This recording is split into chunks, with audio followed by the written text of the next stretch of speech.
Welcome back to episode 37 of the Out and Back podcast. This week we have a special guest and fellow Flagstaff resident, Molly Seidel, on the show. Molly is a 2021 Olympic medalist in the marathon, and she just placed 4th place at the Black Canyon 100K, and that punched her ticket to this year's Western States 100-miler. And that's coming up in 6 weeks. We talked about a lot of topics here, from the marathon world to the trail world, how the transition into the trail world has been. Molly's always a really fun hang. Rory and I have known her for years. I think this is going to be a really fun episode that you will enjoy. Secondly, please check out our YouTube channels. This podcast will be up on YouTube in video format as well. Rory and I both have videos up on our personal channel, so please go check them out. If you do want an Out and Back hat, you've been a loyal listener, please go ahead. Check out, the link is in our show notes, outandback.shop. We're doing a limited edition drop. There's only 80 of these to go around. Our hope is they sell out pretty quick, so get you one while you can.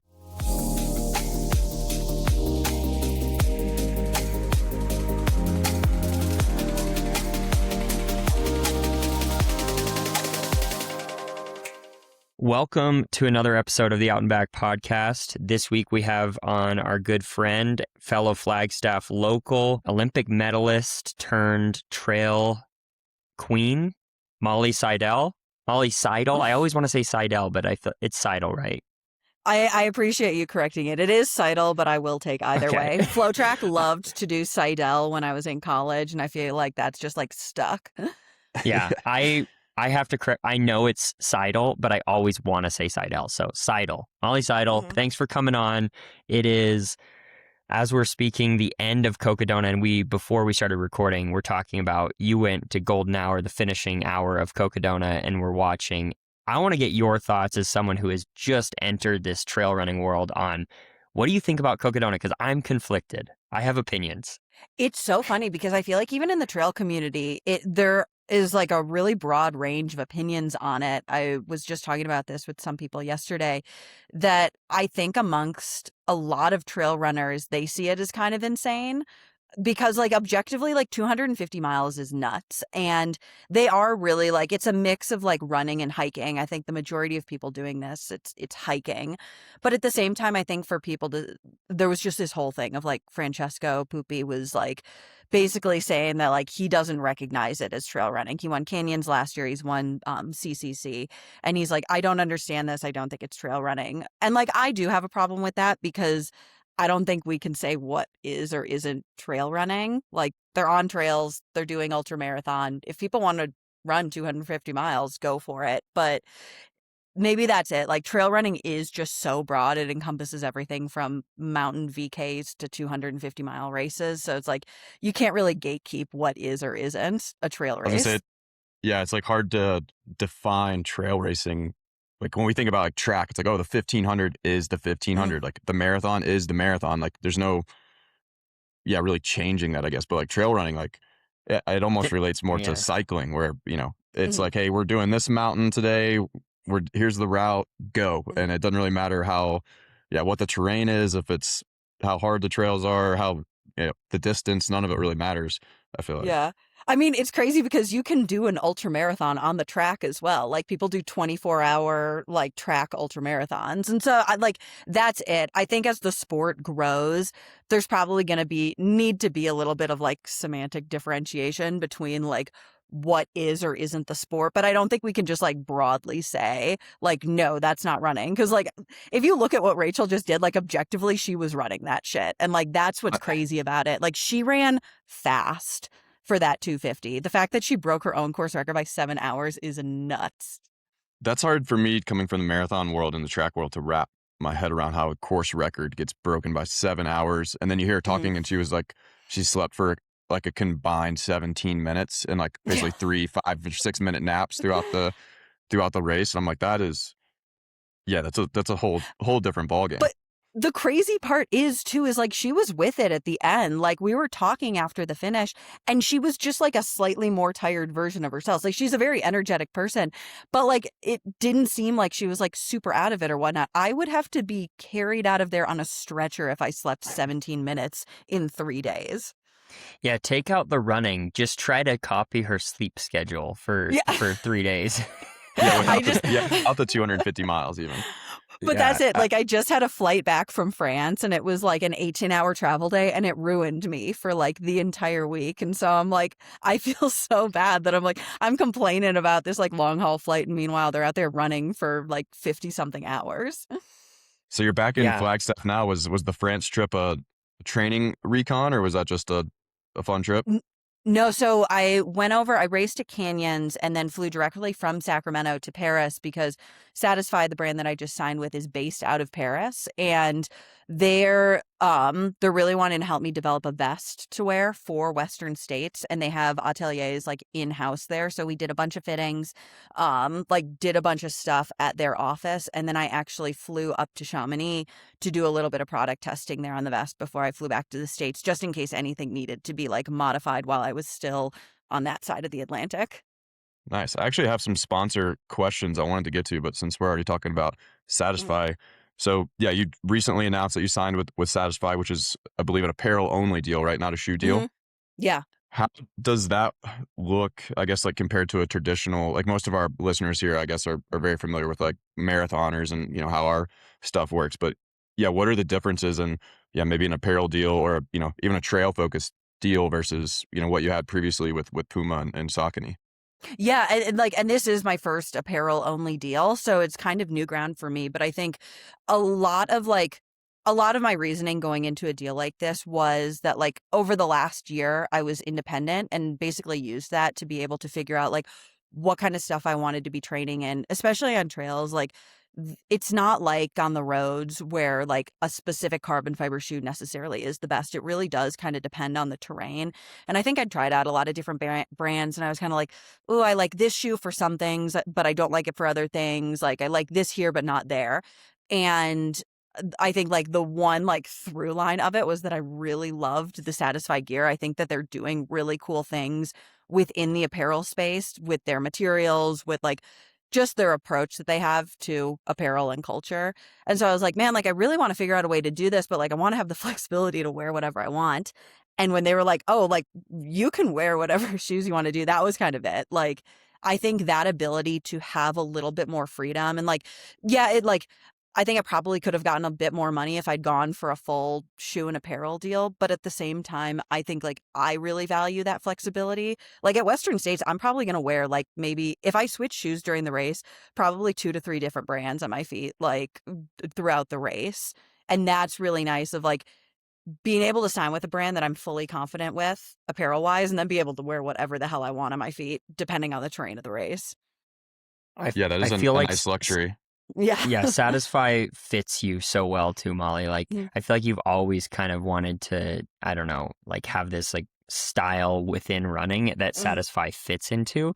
So it made a lot of sense. I made a joke to Jessa Hansen before New York this fall. I was like, I bet you Molly's going to show up to New York. And this was before I knew any sort of connection with a Satisfy t-shirt and like a like bandana on her head or something like that. And it's like, I'm pretty sure that's what you wore or at least something similar. Yeah. So, and that was just me being like putting you in a bucket. Like this makes a ton of sense. So for brand alignment, it makes a ton of sense. And that's always really cool. And I think Satisfy looks sweet. I just wonder if you had to join a run club in LA or New York in order to like finalize the deal. No, I'm hoping that I get to do some like fun activations. They do their like LSD runs like nationwide. I was kind of bummed that I'm like missing a couple in Austin while I'm on this training stint. But no, it is really fun of like kind of that intersection of like running culture and performance because I feel like elite running almost has been like siloed. It is kind of its own thing. And then you do have this culture of like running fashion, run clubs that is more of like the ether of the rest of running. And I really love that idea of like being able to combine those things of like bringing in like really good aesthetic sense to racing. I think that that's kind of fun. Yeah, for sure. is. Satisfy's doing some cool stuff. Well, So we Molly, just I was gonna say, touched on. Go ahead. I wanted to say, I believe, I don't know if my wife Emily has texted you yet. She just informed me of this about 20 minutes before we got on here, but she's hosting a bourbon tasting tomorrow with John Green. John Green and What? Jess are bringing scotch. I will be having some Cava Haven. You guys are both invited over. Everybody always comments on this mantle behind me. I don't drink bourbon at all, but my wife doesn't. She has quite a lot of it. So they're doing a bourbon and scotch tasting tomorrow if you want to come by. I am so down. That actually sounds incredible. I am like, can I say on this pod, can we hype up your wife, Emily, on here? You can do whatever you want. There's no She rules has here. impeccable taste in bourbon, and I have never met someone who is so loyal to Kentucky bourbon, because we went out for drinks a couple of weeks ago, and they didn't have the specific bourbon that she wanted. And when the bar, like this was like a fancy cocktail bar, and when the bartender was like trying to suggest something of like, oh, you should try this other whiskey, and she just like stone cold was like, no, that's not Kentucky bourbon. I'm like, I respect the hell out of that. Oh my Yeah, gosh. she does like her bourbon. We just got back from we went to Churchill Downs for the Kentucky Derby during my like Boston break, I guess, and yeah, that's her drink of choice the whole time we were there. I look back at all the pictures she had. I just have a Miller Lite in my hand in every single photo, and she just has her bourbon and diet in every photo. So it works I love out. that. I did go with the bourbon route with Emily post race at the hotel bar at the Copley. Was doing, I think, whiskey gingers for the first 2 or 3 drinks of the post marathon celebration. So I've also experienced the Emily bourbon train. But I don't know. I got another marathon in a couple weeks. I don't know if I'm coming to a bourbon tasting party, but I might have some of the Cava Haven with you, JT. Yeah, we can have some of that. Rory, do you drink when you're in a marathon build, or do you try to like cut out alcohol? I do. I just it's very hit and miss, sporadic. It's more like inspired. Like I'll go to a thing, and if I feel inclined to, I won't be like, oh no, sorry, I'm training. But I have to have that urge to do it. And if I don't like have too many opportunities in training to drink, I'm not like a no alcohol from day one of a marathon block till after the race. I'm more of like I don't drink. It's not really around me that much, but if the opportunity presents itself at dinner or at a party, I might throw one back. I do love red wine. I feel like red wine doesn't count though. Like red wine doesn't count as a drink. I was gonna say, that's an antioxidant. In the Boston build, I was kind of in the same way where I don't say like, oh, I'm giving up like drinking, but I'm trying to make like pretty good choices. So I think like in the whole last 10 weeks of the Boston build, I had 2 glasses of wine, and they both were at a dinner.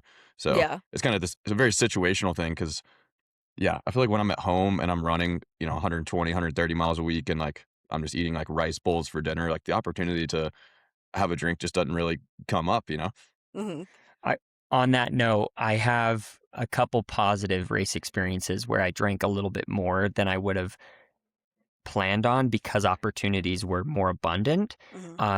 For example, when I ran Seville in 2024, we were in Spain and wine was so cheap, and Jill wanted wine at every meal, and she kept buying like a bottle because it was affordable. And I'd be like, well, I guess I'll just split the bottle with you. And we would split a bottle at dinner probably.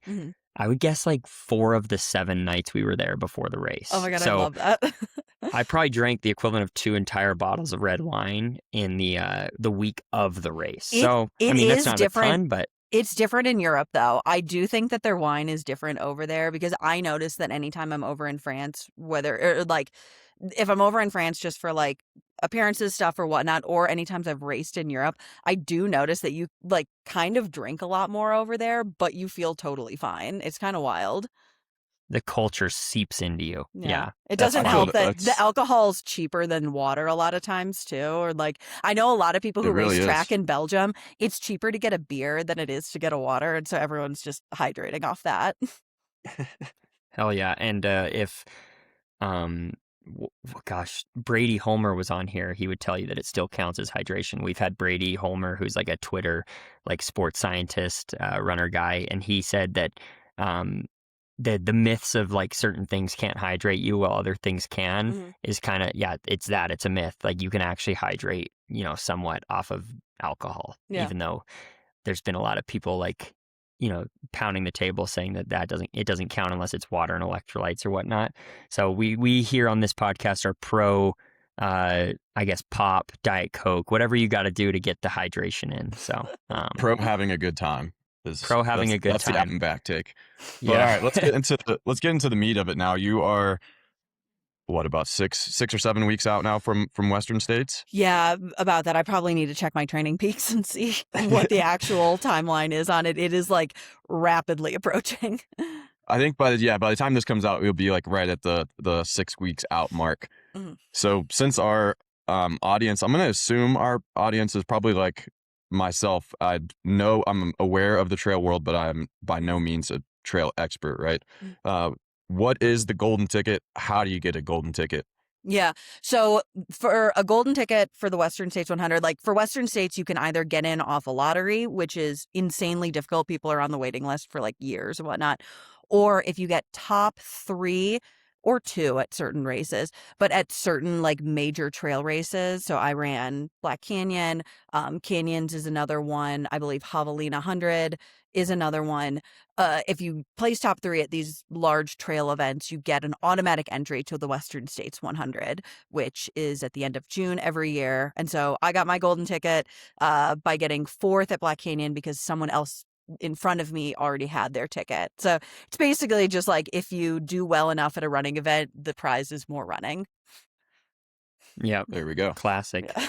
Reward pain with further pain. Yeah. I would say I'm a Western States fan and have been for, about 10 plus years, just dating back to like the Jim Walmsley peak era when that was kind of his coming out party and how he became the superstar he is today. Yeah. And I'm really curious because I've always been a casual viewer and a watcher.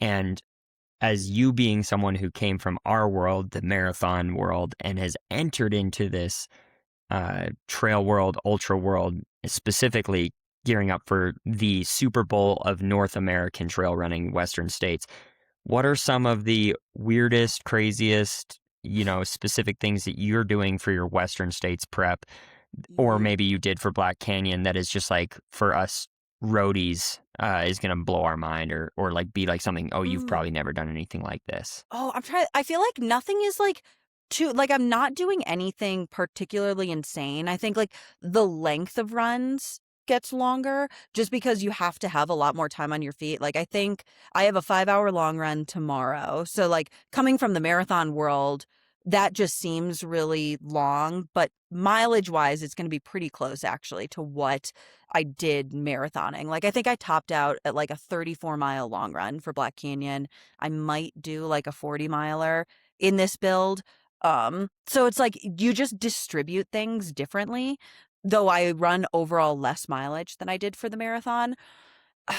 I'm trying to think of like, I think the biggest difference and the thing that's been hardest for me to do is you really have to let go of like your love of the roads. Like I love a flat road easy run. And I've kind of had to let that go. And like easy runs now are pretty vertical and you have to be okay with even like hiking on certain runs. Like yesterday we did Giro to Eldon. So we went up Private Reserve, which is like a very, very steep route. And you're going like basically like tempo effort, just hiking straight up. And that I think has been the craziest thing to me, that it's like you really have to shift your approach to like how you think about pacing, how you think about training, because it seems so anathema to a marathoner to like walk at all. Whereas like there are times that you do have to hike. You know that feeling when it's 90 degrees outside, the sun's cooking down on you, and you still got another 5 miles to go? Yeah, that means summer running is officially here. And if you want to perform your best and recover, instead of just surviving every single run and every single workout, you got to be hydrated. That's why we've been using Cure Hydration. It's packed with electrolytes, made with clean ingredients, and honestly, it's one of the easiest recovery habits that you can add into your routine. Whether you're heading out on a long run, you're hitting the gym, checking out the track for a hard session, or you're just trying to survive these hot summer days now that they're finally here, Cure helps you stay hydrated, recover faster, and keep showing up at your best. Because in this heat, water isn't going to cut it. If you want real hydration, you've got to try Cure. Alongside their hydration mix, they also have their energy mix, which I like to use before the harder workouts because you get 100 milligrams of clean caffeine combined with those electrolytes. Doesn't taste too sweet or artificial, and it really helps you refuel on your electrolytes and make sure you're staying hydrated during training.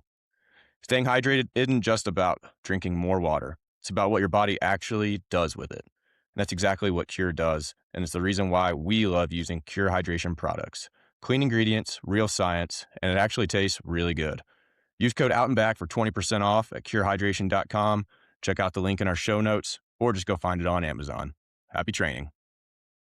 So we both listened to the episode you did with Allie on the run, and you were talking a lot about the difference in marathoning versus trail running, and you kept saying like strength and like you have to let go of like the tempo paces, like where you might get out and do like threshold K reps or something that we're Mhm. like really familiar with.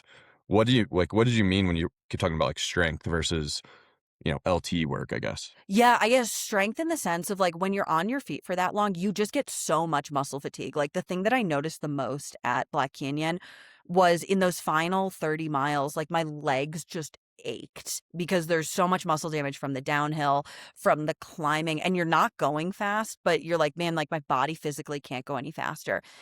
And because you still have technical terrain, you need to be able to maneuver and be dynamic even when your legs are shot. And so I think that that is what I mean by strength, is that ability to still maintain form and run well, even when your legs are like totally shot. And it's just like, even in the marathon, like the last 6 miles of a marathon, you feel it a little bit, but you're still going really fast. Whereas like having to still do like 1,000-foot climbs like throughout the back half of a race when you're spent is like, that's a different level of strength that you never develop on the roads, that you really have to cultivate on trail. Is that something you get just from practicing more and more on trail, or is that something you're working on in the weight room as well? I do a little bit in the weight room. Like that's something we've added in more weights this build, but the weight room is mostly like as form correction. I don't use it like in the way that sprinters do to develop power. A lot of it really is just time on trails or like doing very specific things on trails where like, um, what was it? Jim's wife, Jess, so Walmsley's wife, Jess, actually was suggesting yesterday that like doing intervals downhill full speed on Eldon Lookout Road is actually a really, really good way to develop that strength, because it's just like you're finding ways to like stress your muscular system in ways that like you can't isolate those necessarily. Like it really is a dynamic motion and you're trying to develop that like form under strain. Mhm. I would say I actually unintentionally did that exact training method for the Paris Marathon at the Olympics, where I would do these like 30 to 40-minute power, like up tempo doubles, and I would run up as hard as I could. Mhm. And then I'd get to like 25, 30 minutes, knowing that I'm going to run faster down, Mhm. and then just keep the same effort and intensity running down. And running down Eldon is like, you're like flying Yeah. that Eldon Lookout Road. It is crazy. And I've run up Eldon Lookout Road a bunch, and it's super fun. And that the way that your legs feel pounding down is definitely good. Mhm. Good prep. I was curious, like from a mental exertion standpoint. So we just both ran the Boston Marathon, and you run a major marathon with like all this intensity and hype, and it's only 2 hours to 2.5 hours long for the pros, right? And it's intense for that 2.5 hours. How much of a mental attention do you feel like do you feel like you have to have trail racing versus, say, the marathon? Is it actually more intense because of the technicality, or is it less because of the duration? I would say it's just different. Like the marathon, you have to have so much intense focus on maintaining that almost like knife's edge, like right at your threshold effort, like on your lactate threshold. It's more effort focused. Whereas I feel like the attention that you have to pay on trail, like you are focusing on your effort, but it is a lot more of paying attention to your fueling, the terrain around you, the people around you, and like that spatial awareness, which is like it's mentally fatiguing, but in a different way than the marathon. And so like they almost aren't comparable in the effort levels, just because it is like a radically different kind of like attention to it. Like in the marathon, your nutrition is all laid out for you. It's so automatic. You're just picking up those bottles every 5K. Whereas like in Yeah. trail, you have to constantly be thinking about fueling. Like I'm trying to aim for like 80 to 90 grams of carbs an hour. And so you're constantly having to think like, do I take something now? How am I feeling? Like, how am I hitting my carbs correctly and my hydration? Like, Is that low for trail, 80 to 90, or is mm, that on the normal end? I would say I think in my experience, it's about average. I know Abby Hall takes closer to like, I've heard 120, whereas like Katie Scheid does 60. So I think it's Okay. pretty broad, and it definitely is more like attuned to your physiology. I think there's been this big push of like maximize your carb intake. But at the same time, like I I have had massive stomach problems in races. And so it's like if you're throwing up in the race, like you're not going to try to keep funneling in carbs, and there's no use of trying to maximize carbs if you can't absorb it. So it's more about finding like Yeah, I feel what like you need. even in a marathon, like a 2 hour race, like there is a lot of like GI distress trying to get down that, 90 grams of carbs an hour or whatever it is. I can only imagine in a 5 hour race or a 12 hour Mhm. race, like trying to do that for that long Mhm. has got to, take quite a toll Well, on the GI. you almost get just like flavor fatigue too. Like I have to mix up what I eat quite a bit, and I've only raced 8 hours at this point. Like it's going to be really interesting for Western States, which that like potentially could be like double the amount of time out there. So like, and it really does depend. I was very interested to see like what Sawe just did for the sub 2 hour marathon, of like how consistently he took. I believe it was like 115 or something. And in trail, I've noticed like the fueling depends a little bit more on the effort level, because the effort level varies quite a bit. And so it's like you take a little bit more carbs when you're going harder, like maybe up a big climb, and then you dial it back a bit when the intensity is a little bit lower. Whereas in the marathon, it's a pretty steady effort through. Yeah, the only tapering I would do of fueling in the marathon is front loading, just because you're feeling better earlier, Mm, so it's easier to put it down. Whereas late in the race, it might get harder. yeah. I along those lines of road versus trail, which we're kind of going to keep oscillating between these two thought processes, because you're one of the only people that can actually speak on both fairly well Mm, now, and it's really intriguing to me as someone who has a lot of interest in the trails that does the roads. But what experiences on the road have actually served you in this like early venture into the trails, and which are useless? Like, because a lot of people just like to, I find this hilarious when track people are like, oh, I could run this time on a half or a full just mm, because of how fast I am at the 5K. And I, as a road guy, get defensive. And I know it's the same exact transitive properties for road guys or road gals, thinking that they can just transfer their skill set to the trail world or an mm. ultra. Yeah. I'll say nothing makes me happier when like a 5K guy's like, oh, I'm going to do a half marathon. It's going to be so easy. I just can't wait for the result to pop up, So I'm sure it's only exaggerated when you hear a marathoner or a half marathoner go into the trail say something similar. But that literally is it. I think it's actually like a pretty similar comparison to it. And I think a lot of people were interested when I moved to the trails if it was going to be that situation of me just like talking shit, of being like, oh, like I'm a good road marathoner, I'm going to be like a good trail runner, because it really isn't a 1-to-1. I maybe this is it. I think like aerobic fitness is such a huge part of marathoning. Like obviously there's a strength aspect. Obviously there's like different courses. Some courses are hillier, some courses are flatter. But like lactate threshold is so important in marathon. You do so much pace work right around lactate threshold or marathon pace, like in that zone. I just remember so much of my threshold work was really, really reliant on that like pacing aspect and dialing in like 520 pace. And that doesn't mean anything on the trails, because pace does not really matter. Like it really is your ability to like modulate that effort.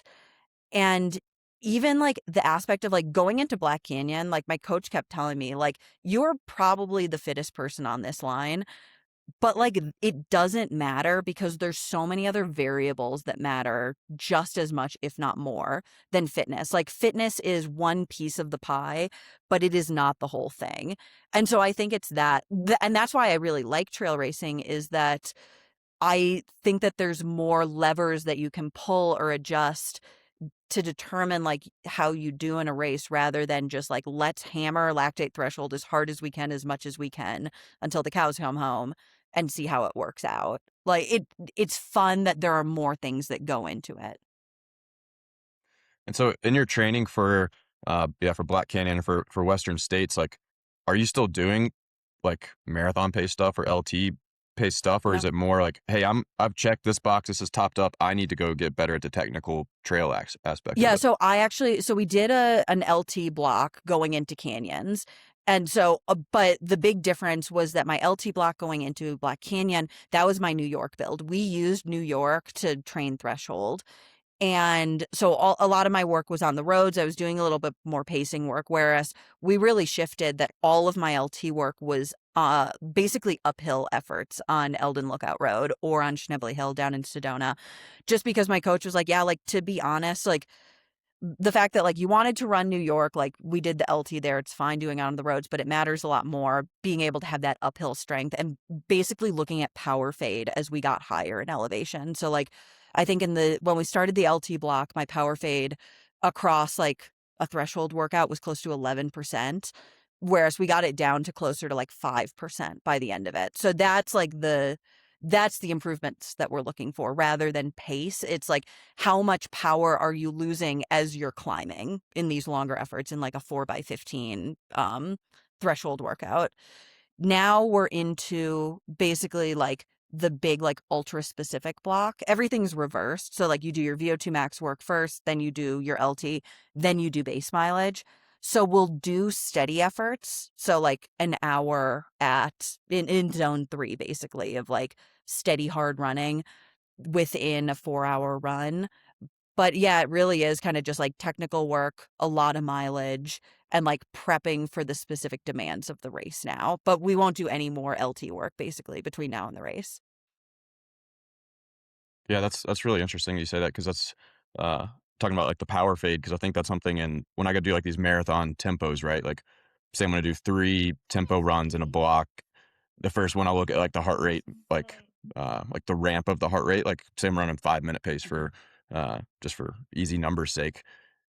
Can I maintain this heart rate? How much does it raise up to by the end? And like how, next time I come back, can I run the same pace and keep the heart rate variance smaller? And then by the end of it, can I have like a really tight window? Because that tells me like, hey, I want to be able to hold this for 2 hours. So yeah, I can imagine seems like a very similar like principle with like the power fade with all the vert you have to do Yeah. in trail running. Yeah, and even like it's in the marathon, it's nice that like you're doing most of your LT work on flat surfaces, like down in Camp Verde or so. So like my first LT workout of the build, I actually did it down in Camp Verde. I remember seeing you guys like fucking ripping it on that loop. And it was funny because I had been like talking to my coach and being like, hey, like I think like it might be helpful just to like nail down speed for me to do it at Camp Verde. He's like, there is literally no point for you to be doing those workouts in Camp Verde on a flat road surface because you have almost no power fade between the beginning and the end of the workout. Like that's not something that you need to improve. That's all you did in your marathoning career. You need to develop the power uphill because that is your weak spot now. I was like, excuse me, that is so rude of you to make me focus on things that I'm not good rather than letting me just do all the things that I'm good at. But it's like, but it's that it's, and that's why the pros have a coach. It's so that's annoying. Why even the pros have coaches. but it is a mind shift of being like so much of the marathon is like it's that pacing aspect where it's like it doesn't really matter what your pace is on the trails because it's going to vary so much. Like obviously you want to be running fast, but it is more of like that consistent power over time. So what metrics are you looking at to evaluate consistency and improvement in training? Because for us and for you for a long time, I'm sure it was pace, weekly total volume, all of these other things that we look at as marathoners and go, okay, well, the training is going well because I'm able to run this pace in this workout for this long, and I'm able to stack these many weeks at this volume. I guess, yeah, what metrics are you looking at? And also, now that you've done a build to Black Canyon, recovered, and kind of one-upped it, and you're in the build to Western States, kind of how has that changed? How's that going? Are you getting better at this stuff? What do you think about this build so far? So it's funny. I think the best part for me about having a coach is that I leave that objective analysis and like the data to him. Cliff is such a data guy. Like that man loves a fucking spreadsheet.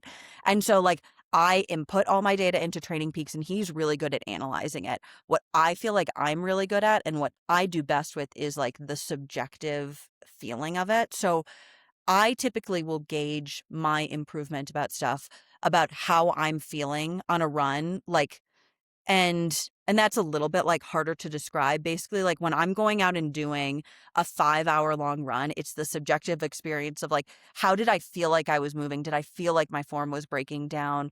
In the final climbs, did I still feel like I have more gas in the tank or that I'm running powerfully? And then Cliff is able to analyze from the heart rate data, from the power data, and from like even just analyzing like my average carb intake over it. Like he's able to look objectively at it, and then I add my subjective experience, and I feel like we're able to gauge improvement over time with that. Because I just am not really a numbers girl. Like, I like using Strava because it's fun and I can see like if I'm doing certain things well, but I think it's that feeling of like, if I can like bomb a downhill after a really big climb and still feel really dynamic and I'm not like eating shit constantly, I'm like, okay, like that's an improvement. I'm feeling more capable over the back half of the run. And like the big thing that we're looking for in this build is like, to be honest, like the Black Canyon build wasn't great. I was kind of injured by the end of it. I was dealing with a calf injury. I couldn't finish some of my long runs, or we had to curtail them a bit. And I was just sloppy on certain things, and I'm looking to like clean up those aspects in Western states, and I already feel the improvement here. And like, well, I guess we'll see tomorrow on the 5 hour too, like how that goes. Yeah, that makes a lot of sense.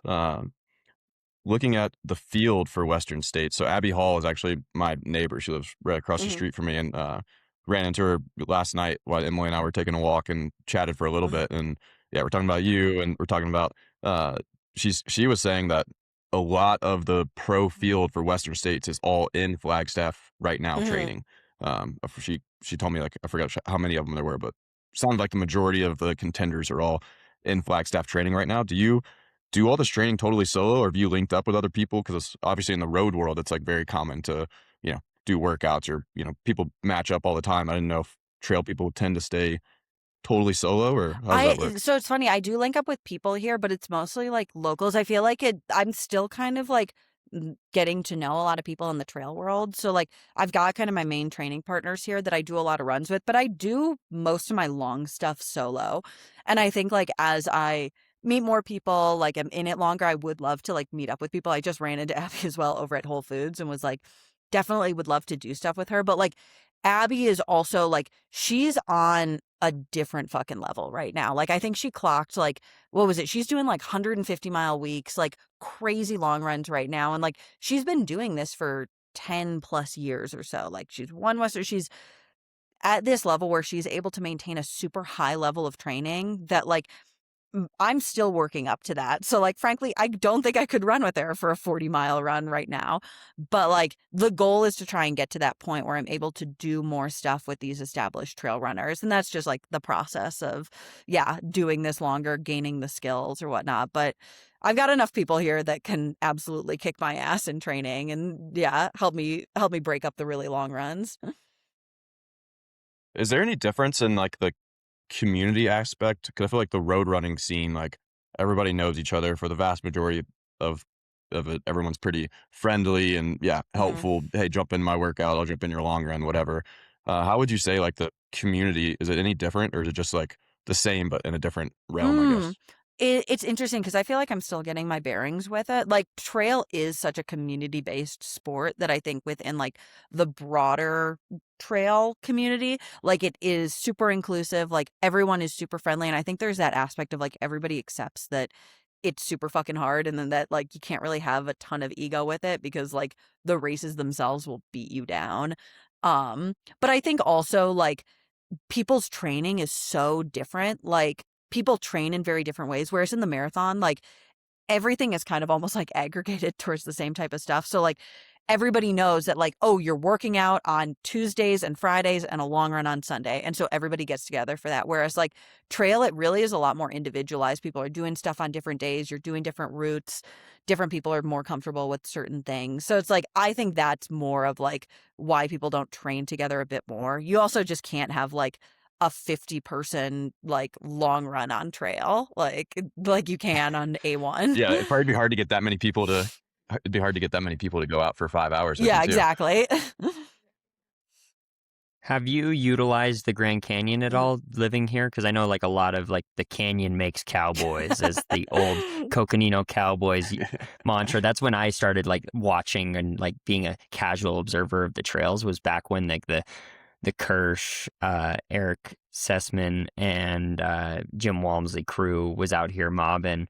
And yeah, just curious if you've utilized the canyon as a tool training for Western Yeah, I did it States? quite a bit for the Black Canyon build. I haven't done it yet in this build yet, but I'm gonna probably do my first canyon day like this next week or so. It's so helpful having the canyon really close. And even like Sedona, like I would almost put the Grand Canyon and Sedona on like a similar level, like for ability to get in high quality training, just because it's like Sedona is much more technically difficult than the canyon is, which for me is really helpful because I like the canyon is nice because you get so much vert so quickly, but it's less like technical skill because you've just got those steps and it's a little sandy coming up Bright Angel. It's steep, but you aren't like challenged technically. Whereas like Sedona, there are sections of it that like it's like makes me angry how hard they are. And so like I enjoy both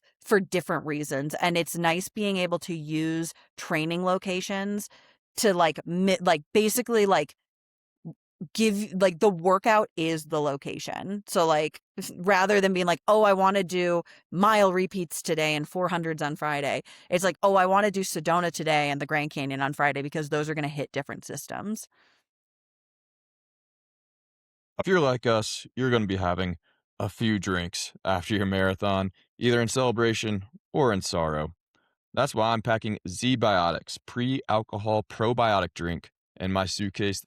It's the world's first genetically engineered probiotic designed to help your body break down the byproduct of alcohol, but it's actually responsible for those rough mornings. You just drink it before the first alcoholic drink, and it gets to work when you need it the most. For me, it's about waking up, ready to train, ready to work, and not losing a day to a hangover. It's super easy. Just knock one back before you go out. I was actually introduced to Z-Biotics at my bachelor party down in Mexico by one of my friends who's a certified finance bro, and he told us everybody in his office used Z-Biotics, and he brought a whole bag of them with him to Cancun, and it really helped save the whole weekend for us. If you want to give it a shot, head to zbiotics.com, use code OUTANDBACK for a discount. That's Z-Biotics, pre-alcohol, drink smarter, feel better tomorrow. I bet you also this is like not a non-running related one here, but something I like about bike riding is you cover a lot more distance. You get to see a lot more than just like going on an Mhm. 8 mile run on a, out and back. I bet you see some crazy stuff if you go spend 5 hours in the canyon every Dude, weekend. it's so fun. Like it really is cool of just that aspect of getting to experience so much of Flagstaff, so much of Sedona, like these areas. Like I've lived in Flagstaff for a while now. Like I've been training here since I was in college. And on the roads, you kind of see the same shit like every single, like you're on Lake Mary and you're on Trina's Loop and you're out in Doney. And like that's about it. Whereas like you just hit so many different things. I've been having fun with the Strava personal heat maps of like basically being like, okay, where haven't I run? And like, I've got 5 hours tomorrow. Like, let's try and hit some new stuff. And that's been really cool. Or even doing like a 50K loop around Sedona. You see a lot of shit. So what's your new favorite spots in the area? And maybe give us like your favorite for prepping for the races you've been doing and your favorite for like if you were going to send someone visiting out of town or a road guy to like, hey, go check out this run. It's super Mhm. fun.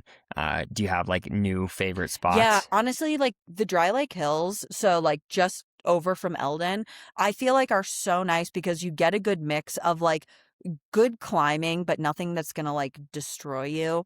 Like a solid amount of technicality, but they're flowy and really fun. Like it's that nice intersection of like they're extremely runnable, but just enough technicality that you have to pay attention to it. And there's a lot to run in there. Like there are noodly little trails all in that area. Like Eldon itself, I think the fact that we have Eldon so close to town is probably why so many people are here training for Western States because you get like quality climbing, you can be out there for a long time, and it is just like legitimately fun. I'm trying to think of like Sedona was yeah, It's in my yeah, backyard. I actually run those trails a yeah. lot. I know It's Eldon fun. The Lookout Eldon Trail trails though, are super still I cool. hate that trail. Like It's it's so so hard. hard, and it's just I like did it. every time I come either up it or down it, I'm like, I'm just having a bad time. So I need to like, my goal this build is to really make friends with Eldon, and I feel like she's been playing hard to get with me, but like I think we can really come to an agreement here. But yeah, Okay. there might not be a lot of time of overlap for this to be possible, but I'm running a marathon in 2 weeks. And then on my break, I will definitely go up Eldon at least once or twice in like that 2-week period, 3-week period of chill time. I did the same thing last year. It's like the perfect kickoff to summer to me, but let me know and we can go together because I'm would very love down that. for that. I actually mashed up at once hard and I was like, man, that was so hard. I went up as hard as I could.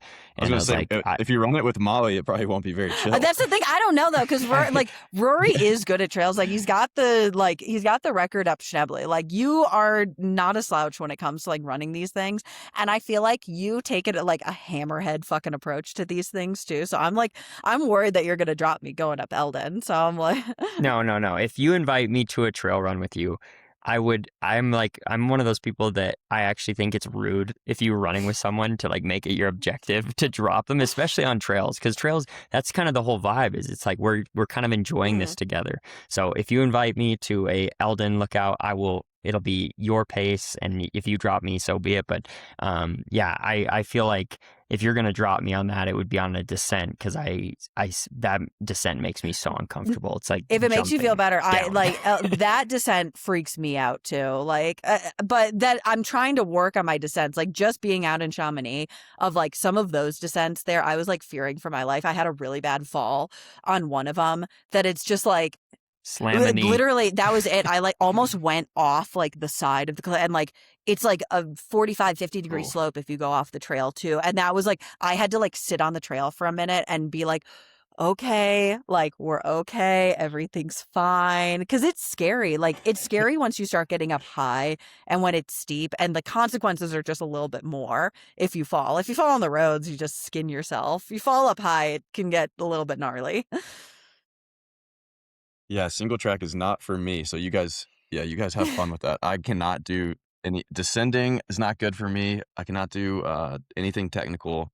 If I go on a single track, I'm just like I gotta be like out the back because I have to like have plenty of room to see, and I'm gonna go really slow. This is perfect. We can take you on Schultz because that is the marathoner's trail. I'm convinced, and that'll be So I've run Schultz. I can do that one. So we can find some like nice ones that we can curate for you. Perfect. All right, maybe I'm not gonna say a hard yes, but maybe. But let's backtrack chronologically here. So, Black Canyon, that was your first trail race, and that was my first ultra. I had done a 50K at Bandera. Yeah. Okay. So at what point did you know, all right, this is what I want to do? And then like, what was that experience in your first like big competitive ultra like? I had kind of been like ideating switching to trail over like most of 2025, just as like, I think it was a combination of continually hitting my head up against the wall of the marathon and had like facing these chronic injuries basically, that I was like, I keep trying to do this kind of training and my body is just like not cooperating. So I think it was a combination of discovering of like, okay, I'm enjoying the trail running more, I'm staying healthier doing it. Let's see if this could actually work. And it really was kind of a gamble. It's not super common for someone who's like in their prime years of marathoning to switch to trail. And I think it was like a 50-50 when I told people. They either were like super stoked for me or they were like, you're a fucking idiot. Like it was a little bit like you're a medalist. What are you doing? But actually though, because I think it's like the barrier to entry is a little bit harder when it's like when you've had success on the roads and people are like, why don't you just keep doing that and like getting your paycheck every year, showing up to the same 2 races. And it was like, I just didn't want to be like wheeled out like a show pony every year. Like, look at the Olympic medalist who's going to get 15th at New York every year now. Like, I don't know. It was that I was like, I want something that I feel like is going to really challenge me and push me to grow in the sport. And I feel like trail running was that. So yeah, I think like I really started focusing on it in the New York build, knowing that build was for trail. Like I did that as prep for Black Canyon. And that was really the switch of just being like, okay, this is going to be the focus now. But like, I did not know how any of this was going to go until like I raced Bandera. I got the overall win there, but it's a small race. So I was like, okay, like I know I can be good at this, but also like I made a lot of mistakes there. We'll see. Like Black Canyon, being able to go up against a really competitive field and come away with the ticket and like be able to like stay competitive against some of these women, I think was like a good sign of like, okay, this is going to be it. Like you're on the right track. Yeah, shows that you belong there as well. How would you rank that? Yeah, that feeling of getting the golden ticket and your first big one to like, is it possible to compare that to something you did, on the roads? No, I think it really is different because I think Like, if you were to rank accomplishments, like, I don't know, how high up I there is think it that? was different because I think on the road, say like making the Olympic team or like winning the medal or whatnot, it's a different thing because I think that maybe it's more equivalent to like when I made the team for like at the trials, that it's like it's that feeling of like, man, I had no idea how this was going to turn out, and I was able to prove that I like belong here. And I think that feeling of like getting second place at trials on my first marathon and getting that golden ticket is probably the more equivalent one, just because, especially with like Black Canyon, a year previously, I could not run. Like my body was really, really broken. I hadn't been able to run for pretty much all of 2024. And I was really contemplating like retiring. And so the idea that like over the course of the year, I could turn myself into an ultra marathoner and that I could go and be successful at it, it was just this feeling of joy of like, man, like I feel really capable again in a way that I haven't gotten to feel in a really, really long time. So it was like less about the accomplishment. Like obviously I was super stoked to get into Western States, but it was more about like, man, like I get to do this again. Like I feel like I can be a professional runner again. And that was like part of the joy of it. Do you think So, do you wanna do, like, half and half? Like, do you still wanna run some on the roads, or how do you think the future for that I looks? think like for me, the next 2 years are 100% trail. Like I really want to give a go at like it is a huge goal of mine to win Western States. And I think that the jumping back and forth, at least for me right now, would compromise my ability to really go all in on trail. Like I don't want to be, I want to get to treat this like the main thing. But, like, there is still, like I still feel like there is some unfinished business for me on the roads, and some of this is, like, I wanna see if I can be a healthier athlete doing trail training and training in this way that I feel like actually supports my health. So I'm like, I'm not opposed to hopping into the Olympic trials in 2028. Like, I've got the automatic entry now. I think that's, like they've given us a blanket entry. If you've been on the US team, you automatically get into trials. So I'm like, that would be oh, I yeah, didn't they know changed the that. rules. And so I'm like, that would be kind of fun of like getting into the 2020 trials off of a half marathon and then not even running a road marathon going into 2028. So like, but I think it's just that too of like, I don't really see a I don't know, running is running. Like I see trail runners doing marathons now. Like I don't think there needs to be this differentiation. And like there is something fun about like getting to potentially go back and do a road marathon eventually, but like my focus is trails. Can someone be good at both? That is my ultimate question for you is like, because Grayson Murphy obviously is like the person I think of as like someone who kind of weaved into both. And then on the men's side, there's Christian Allen, who's Mhm. been really good at the marathon and at some like more technical, short, like fast trail stuff. Like, what is that? What's the name for that? They have a name for it.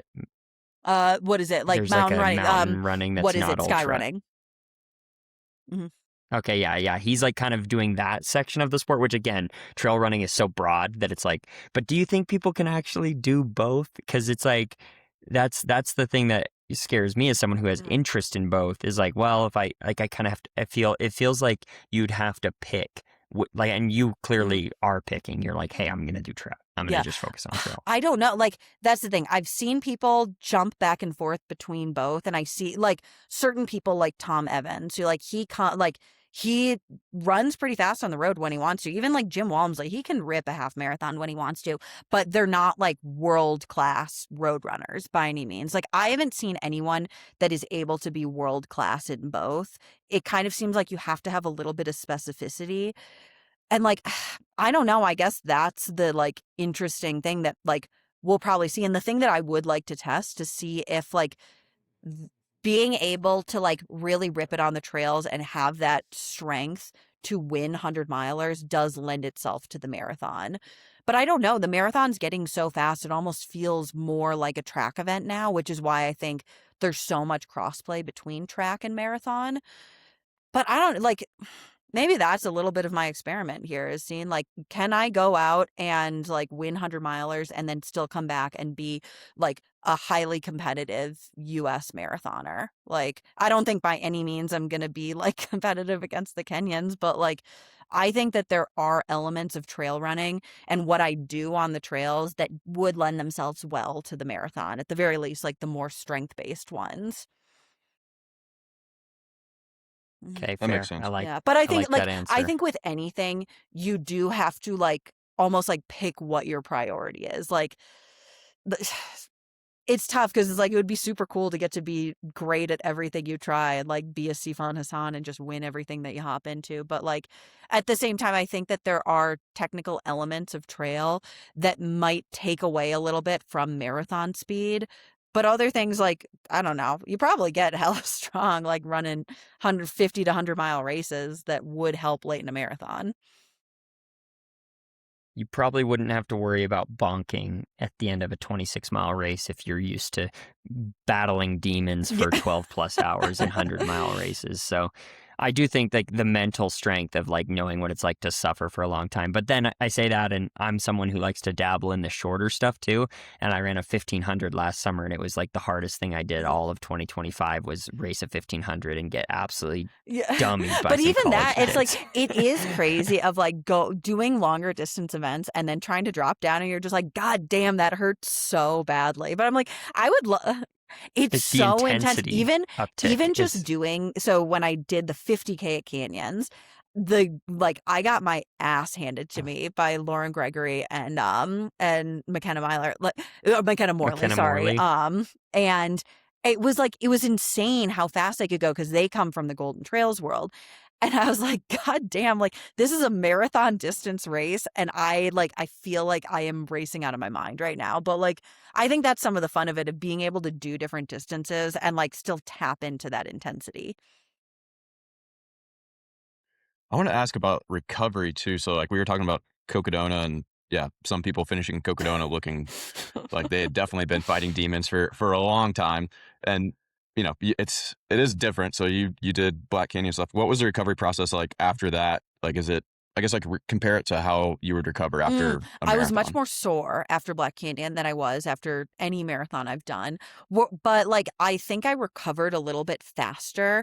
Like, for me, to be honest, the mental recovery from races sometimes took the longest. Like, I would just be burned out after a marathon block because you have to be like really locked in.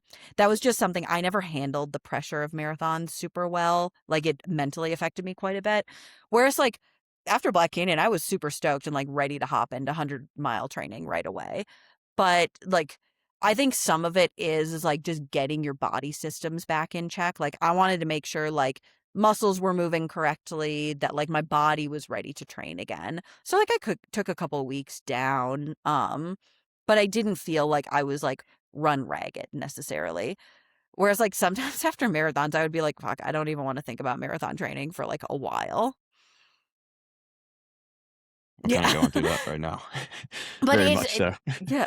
I'm kind of going through that right now, and I actually have another marathon That's in 2 insane weeks. to me. So, But that we'll is it. Like, the marathon requires such specificity and so much like really locked in road training that like, I don't know, it just wears you down mentally. Whereas like on the trail, like I don't know, there's always something new. It's a little bit more like, I don't know. I feel like I don't get quite as burnt on it. Come back and talk to me after the 100 mile. Maybe I'm going to be like not ready to train for anything for a while after that. But at the very least, like coming off Black Canyon, I was like stoked to get back into training. Yeah, we'll definitely have to do a follow up after Western States and get all the see what you say once you've Yeah. been through it. But you've been really open about about mental health, and you brought it up a couple of times. Throughout this, like, how has your relationship with running changed? When you maybe like you said, you had all the pressure after you won the medal, and you're going to the majors, and doing all the obligations that you kind of had to do contractually. Like, how has that Show relationship? is your ponying. word. Man, I've pranced with the best of them. But no, I think like for the marathon specific, How's that I think changed? for the marathon, because I had so much success very quickly and very early, like I think of like my marathoning was just like it burned so hot and fast. Like I made the team. We had the pandemic, and it was just like I was so all in on training. And then it was like Olympics, New York, and by Boston the next year, I was like pretty much like out the tail end of it. Like it was just really, really hard because I don't think I was mentally equipped to handle just like what the pressure is of being like a top level marathoner and all of the stuff that comes with it. Like the racing is one side of it, but there's a lot of media obligations, sponsor obligations, maintaining like your body for that. It's tough. I respect what you guys are doing. Like especially seeing all the stuff around Boston and like Roy, all the shit that you had to do. I'm just like God bless. Because it's like in trail, it's much chiller. Like there's gonna be media stuff for like Western states, but it is not like a major. Boston is the ultimate show pony of all show pony races. And this was the first year where I felt like I was being trotted out, like you say. But I don't know if it affected the performance, but it definitely is. It wears you down a little bit, right? Like, and then you finish the race and it's like this, people talk about the post-Olympic depression. I felt like I had some like post-Boston depression where I was like, man, what a come down. Like that race was like circled on the calendar for 6 months. It's all I thought about in training. I was so fired up, and then it's over in a minute, really, like 2-hour race, and then you're done. And then it's like, well, all right, like, how do I process all this that I've been kind of, this has been everything for so long.